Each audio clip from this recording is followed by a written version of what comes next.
오늘 주님의 말씀 가운데 한 두 부류로 좀 나누어서 주제를 나눠서 생각을 할 수 있을 것 같습니다.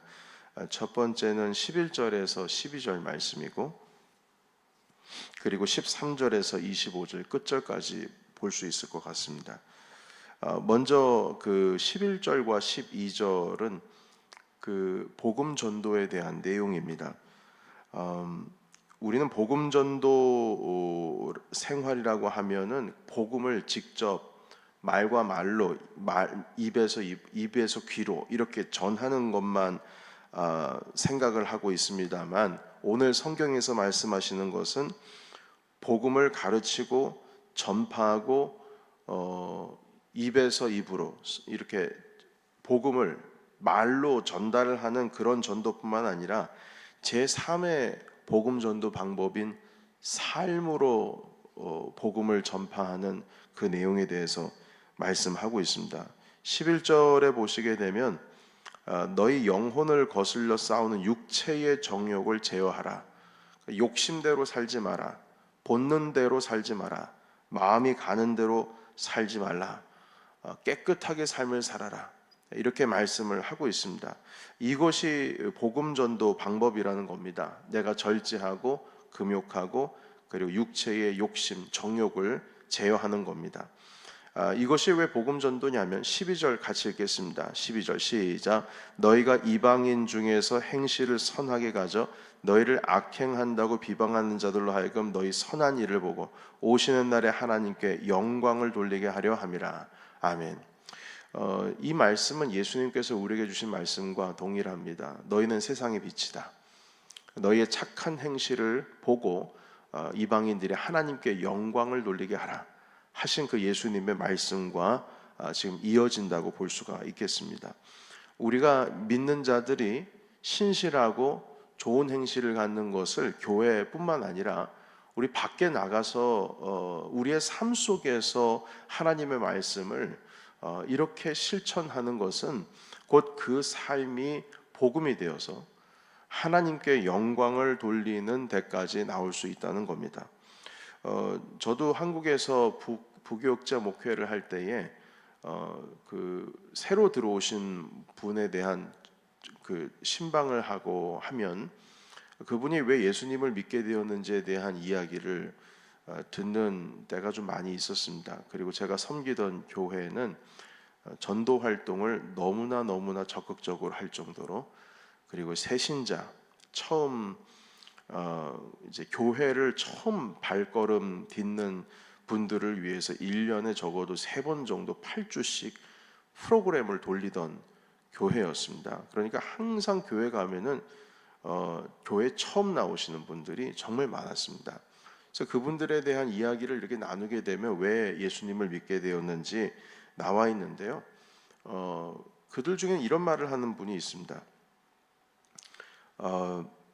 바로 자기 사업장에서 건너편에 그 사업하시는, 비즈니스 하시는 가게가 서로 길 하나를 두고 양쪽으로, 그러니까 보도, 그러니까 사람이 다니는 도로 양쪽으로 가게가 있으신 분이었는데, 이분께서 아침마다 나오면은 그 맞은편에 있으신 그 젊은 사람이 인사도 잘하고, 그 앞에 아침에 나와서 마당도 쓸어주면은 앞에 있는 자기 마당도 쓸어주고, 너무나 열심히 일하고 성실한 것을 이제 지켜보게 된 것입니다.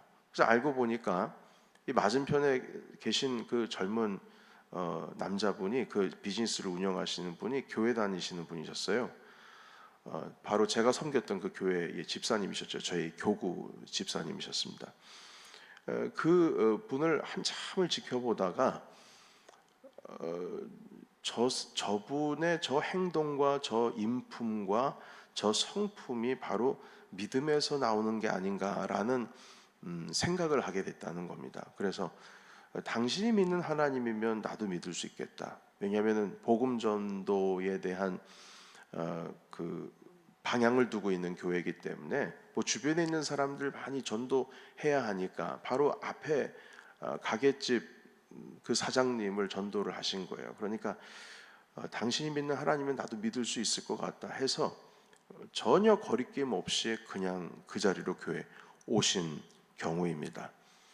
그분이 예수님 믿으세요, 예수님 믿으세요, 복음의 사형리를 가르쳐 주신 게 아닙니다. 그러나 그분의 행동, 삶을 보고 나도 하나님 믿고 싶다라고 하는 마음이 생겼다는 것이죠. 그래서 여러분, 복음이라고 하는 것은 우리 사도행전 2장에도 보시게 되면 날마다 예수님 믿는 사람들이 많아졌다라고 하는 표현이 있는데, 구원을 받는 사람들이요. 그러니까 그 이유는 무엇이냐면, 예수님께서 가르쳐 주시는 복음을 직접 들어서 그 복음을 듣고 논리적으로 이해해서 주님 앞에 나왔다기보다는 예수님 믿는 사람들의 삶을 보고 동경을 하게 되는 겁니다. 너무 저분들은 좋다. 나도 저 무리들 가운데 끼고 싶다. 심지어는 그 무리가 핍박을 당하고 있는 상황에서도 그게 가능하다는 겁니다. 참 희한하죠, 여러분? 핍박을 당하고 있는데 그 믿는 그 공동체 안에 들어가면 자기도 핍박을 당할 걸 알면서도 들어간다는 게 좀 희한하지 않습니까? 그러니까 여러분, 이 예수 그리스도의 십자가 복음이라고 하는 것은 능력이 있습니다.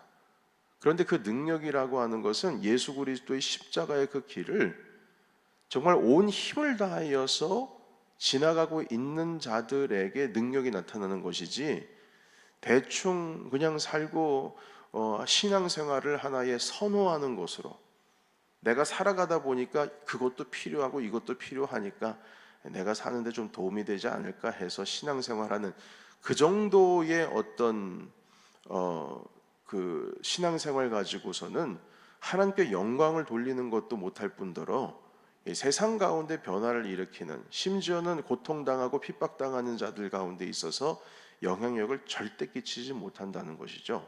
그런데 이 베드로전서의 배경은 무엇입니까? 제가 베드로전서 맨 처음에 시작할 때 여러분들과 함께 말씀을 나누었듯이 AD 64년도에 그 네로가 로마의 화재를 일으키고 핍박을 아주 강도 있게 기독교를 핍박하고 있을 그때쯤에 베드로 사도께서 돌아가신 것으로 학자들은 말을 합니다.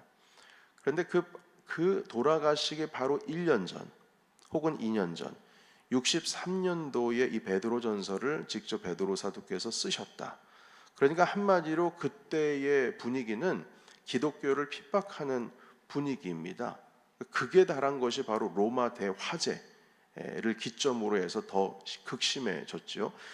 그래서 지금 이 말씀은 베드로 사도께서 돌아가시기 한 1년 전부터 쓰신 것이기 때문에 지금 현재 핍박당한 가운데에 있는 그리스도인들이 많이 있다라고 하는 것을 배경으로 해서 이 말씀을 읽어야 될 것입니다. 실질적으로 여러분 18절 이후에 보시게 되면 고난에 대해서 이기는 것을 어떻게 이겨야 되는 것인지 가르쳐 주고 있습니다.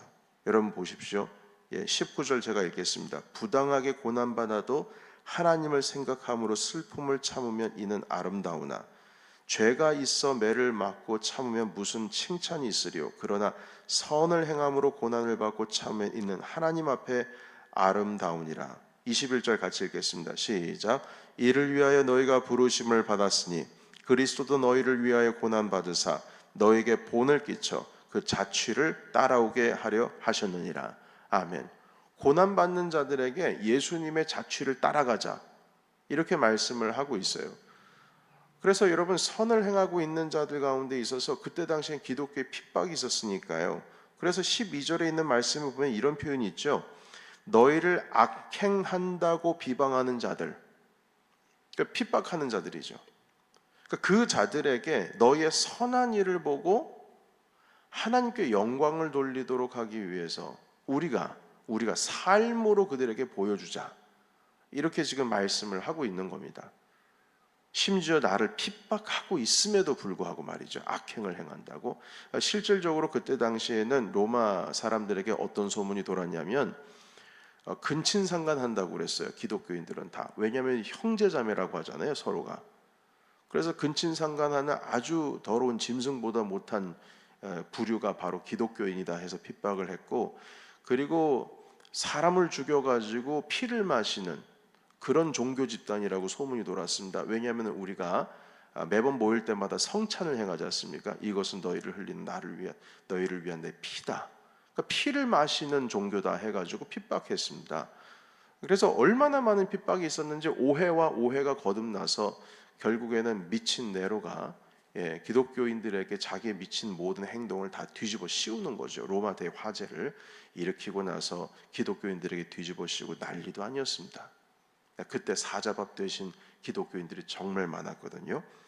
그래서 이런 상황 가운데에서 우리가 그리스도인으로서 어떻게 살아가야 하는지를 주님께서 분명히 보여주시는 것입니다. 자, 그리고 오늘 또 한 가지의 말씀을 보시게 되면 이제 두 번째인데요. 13절부터의 말씀인데 이것은 우리가 좀 이해하기가 사실 오늘 쉽지 않은 구절들입니다. 먼저 우리 13절에서 14절까지 말씀 읽고 계속 말씀 나누겠습니다. 자, 시작. 인간의 모든 제도를 주를 위하여 순종하되 혹은 위에 있는 왕이나 혹은 그가 악행하는 자를 징벌하고 선행하는 자를 포상하기 위하여 보낸 총독에게 하라. 아멘. 여러분 보면 인간의 모든 제도를 순종하라. 심지어 여기 혹은 위에 있는 왕이나 그리고 왕이 보낸 총독들에게 하라. 이렇게 말씀하고 있고요. 17절 같이 읽겠습니다. 17절 시작. 뭇 사람을 공경하며 형제를 사랑하며 하나님을 두려워하며 왕을 존대하라. 아멘. 여기서도 왕을 존대하라. 그때 당시에 왕이 누구였죠, 여러분? 지금 계속 말씀을 나누지 않습니까? 네로 아닙니까? 그러니까 우리가 좀 이해하기 어려워요. 기독교인들을 핍박하고 이스라엘을 속국으로 삼고 자유를 억압하고 하나님을 믿는 것을 막고 있는 자들에 대해서 이렇게 해야 된다라는 말씀을 지금 하고 있습니다. 이해가 되지를 않습니다. 어떻게 불의를 행하고 있는 왕에게 존대할까? 도대체 이게 뭔 일일까? 자, 여기서 여러분 우리가 한 가지 이 부분을 해석할 수 있는 중요한 표현 하나가 있습니다. 그것은 바로 13절에 보시면 주를 위하여 순종하되 이렇게 되어 있습니다. 주를 위하여 순종하되. 그러니까 왕에 대해서 순종하고 제도에 대해서 따른다라고 하는 것은 결국 그것은 주를 위하여 하는 것이다 이렇게 말씀합니다. 그리고 여러분 보시게 되면 17절에도 아까 읽었습니다만 뭐라고 되어 있냐면요. 하나님을 두려워하며 왕을 존대하라 이렇게 말씀합니다. 왕 앞에 하나님이 먼저 계십니다. 주님을 두려워하는 마음으로 왕을 존대하라는 거예요. 그래서 이 말씀은 여러분 예수님께서도 맨 처음에 세금을 내야 됩니까 말아야 됩니까 바리새인들의 질문 가운데 있어서 주님께서 말씀하셨죠. 가이사의 것은 가이사에게, 하나님의 것은 하나님께 드려라. 동전 네 앞에 뭐가 그려져 있느냐? 예, 가이사의 얼굴이 있네요. 네, 그럼 가이사의 것은 가이사에게 주고 하나님의 것은 하나님께 드리라. 이 말씀의 의미는 예수님께서 좀 뭐라 그럴까요? 자기에게 불리한 상황을 빠져나가기 위해서 그냥 말도 안 되는 말씀을 하신 것이 아니라 분명한 주님께서 그 제도에 대한 말씀을 하시는 겁니다. 그러니까 하나님께 영광을 올려드리는 자는 주님께 올려드리는 자 가운데 있어서 그 인간의 제도 가운데 있는 그것까지도 우리는 지켜야 된다라는 말씀을 하고 있는 겁니다. 세금 내지 마라 이 말이 아니라 그 제도에 순응해서 살아가야 된다는 것이죠. 여러분 우리가 분명하게 생각할 것은 무엇이냐면 불이라고 하는 것에 대해서 나라가 가지고 있는 여러 가지 악행하는 가운데서 물론 그 모든 것들을 전복시켰다고 해봅시다. 모든 것을 깨끗하게 하기 위해서 전복시켰다고 해서 모든 것이 제대로 잘 돌아갈까요? 여러분 국가가 말입니다. 대통령 한 번 바뀌면은 모든 것이 잘 될 것 같고 나라가 엎어지다가도 다시 설 것 같은 그런 느낌이 있지 않습니까? 그래서 미국도 그렇고 한국도 그렇고 대선만 되게 되면은 총선만 되면 나라를 살려야 된다라는 일념으로 서로가 양 진영에서 피 터지게 싸웁니다. 그런데 여러분 어떻습니까? 정권 바뀌면 제대로 됩니까? 되는 거 없습니다. 없습니다. 인간이라고 하는 존재는 여전히 연약하고 여전히 부족합니다. 정치를 통해서 하나님의 나라를 이룬다? 만약 그게 가능했으면 예수님께서는 혁명을 일으키셨습니다. 전혀 그렇지 않습니다. 그러니까 주님께서도 십자가에 달려 돌아가실 때 인간의 제도에 의해서 돌아가셨습니다. 주님께서는 살인이나 하고 로마의 어떤 정권에 완전히 반하여 살아가는 자들, 한마디로 혁명가들, 형명을 일으키려고 했었던 사람들이나 그 사람들이나 받을 법한 형틀로 돌아가셨습니다. 바로 십자가 형틀이죠. 정치범들이나 달려야 될 거기에 달려 돌아가셨거든요. 주님께서는 어떠셨습니까? 그 고난 가운데에 순종하셨습니다.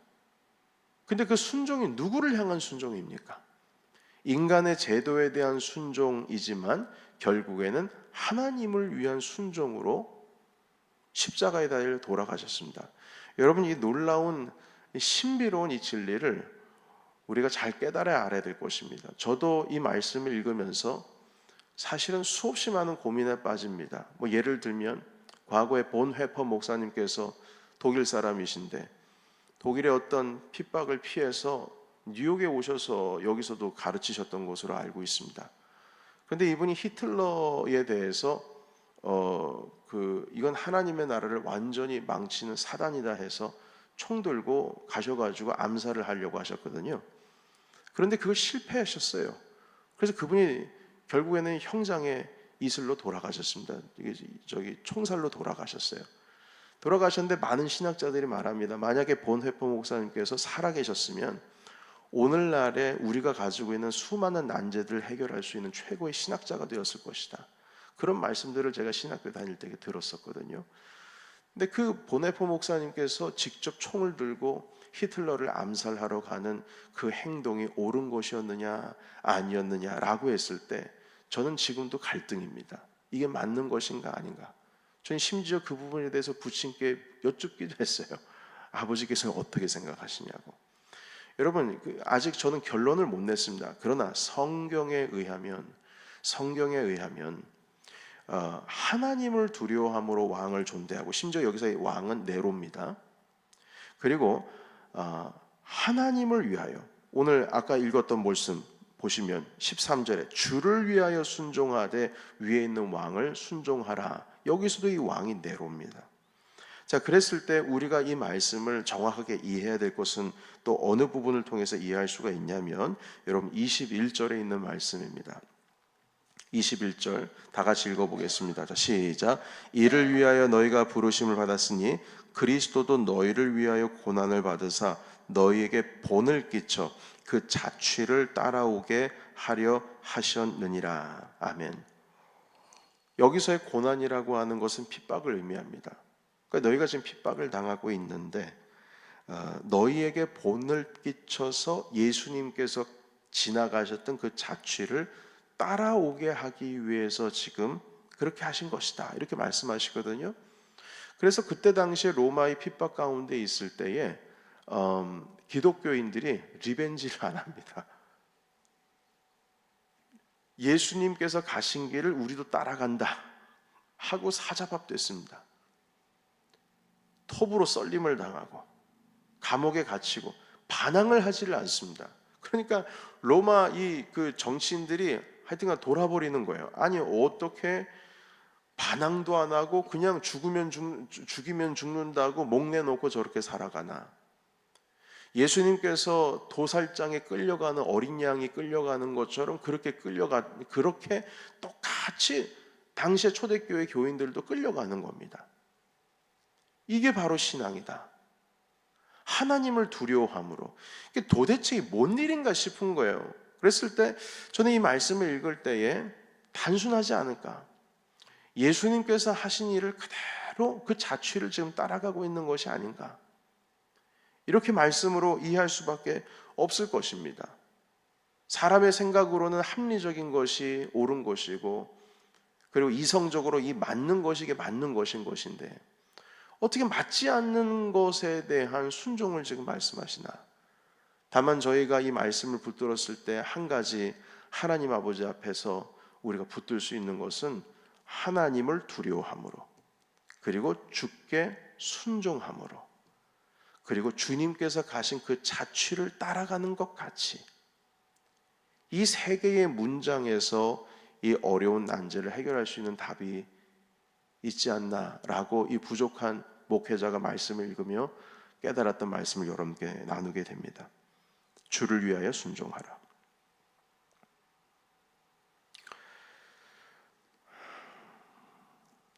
여러분 로마서 13장 1절에도 말씀하고 있습니다. 잠깐 한번 살펴보고 이 말씀 읽고 정리하도록 하겠습니다.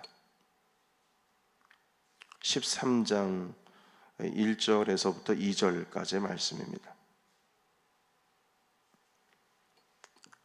로마서 13장 1절 2절 시작. 각 사람은 위에 있는 권세들에게 복종하라. 권세는 하나님으로부터 나지 않음이 없나니 모든 권세는 다 하나님께서 정하신 바라. 그러므로 권세를 거스르는 자는 하나님의 명을 거스름이니 거스르는 자는 심판을 자취하리라. 아멘. 여기서의 권세자들은 정치인들을 의미합니다.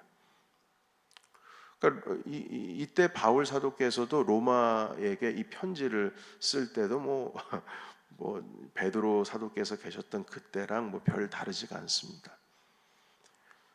이 두 분의 사도들께서 보시는 관점이 정확하다는 거예요. 그래서 여러분 우리가 그 그리스도인들의 성품에 대해서 한 가지만 더 말씀을 드리자면 여러분께서 공감하고 계실지 모르겠습니다만 반항적인 기질을 가지고 이것을 그 반항적인 어떤 그 의식을 가지고 있는 것 아니 의식을 갖고 있는 그 자체를 상당히 지성적으로 착각할 때가 있습니다. 반항적인 기질, 반항적인 의식. 저도 대학 다닐 때 그때 당시엔 제가 다닐 때만 해도 여전히 최루탄 날아다니고 민주화를 위해서 대학생들 나가서 데모하고 막 그럴 때였거든요. 그런데 제가 이렇게 선배들 하는 거 이렇게 보시게 되면 너희들도 별반 다를 바가 없는데 뭐 누가 너 어디 가가지고 이렇게 뭐 이게 너도 별 다를 바가 없다. 나 그런 생각하고 있었어요. 심지어로 그때 당시에 민주화 운동을 하신다는 분들이 다 학생들이 정치인이 돼가지고 정치를 하시는데 여러분 한국 어떻습니까? 뭐 그렇다고 해서 나라가 제대로 돌아갑니까? 결코 그렇지 않습니다. 별 다를 바 없어요. 여러분 반항적인 기질을 타고날 수도 있겠습니다만 그 기질을 본받는 것 또한 그리스도인답지 않습니다. 그리스도인들의 어떤 기질은 성품은 주께 순종하듯 뭘 하든 주께 순종하듯 하는 겁니다. 이 말씀에 대해서 이해가 잘 안 된다면 우리 주님의 말씀을 계속 이해가 될 때까지 묵상해야 됩니다. 사실 이건 이해를 요구하는 것이 아니라 우리 주님께서는 순종을 요구하시는 말씀인 겁니다. 로마서에서도 말씀하신 이 13장에 있는 내용, 이 베드로전서 오늘 2장 11절부터 특별히 13절부터 있는 인간의 제도에 대한 이 내용, 이 말씀에 대해서 우리는 분명히 하나님을 두려워해야 되는 것을 압니다. 그러나 감사한 것은 왕을 존대하든 제도를 존중히 여기든 그 앞에 항상 뭐라고 말씀하시냐면 주께 순종함으로 그걸 행하라. 하나님을 두려워함으로 그것을 행하라. 다시 말해서 인간의 제도 위에 하나님께서 계시다라는 말씀을 하고 계십니다. 오늘 이 말씀을 통하여서 우리 안에 새로운 깨달음과 주를 향한 순종과 그리고 하나님을 향한 두려움으로써 하나님께서 우리에게 허락하여 주신 인간의 모든 제도 가운데 위에 주의 말씀 가운데 함께 순종하며 나아가신 저와 여러분이 되시기를 예수님의 이름으로 축원합니다. 아멘. 기도하겠습니다.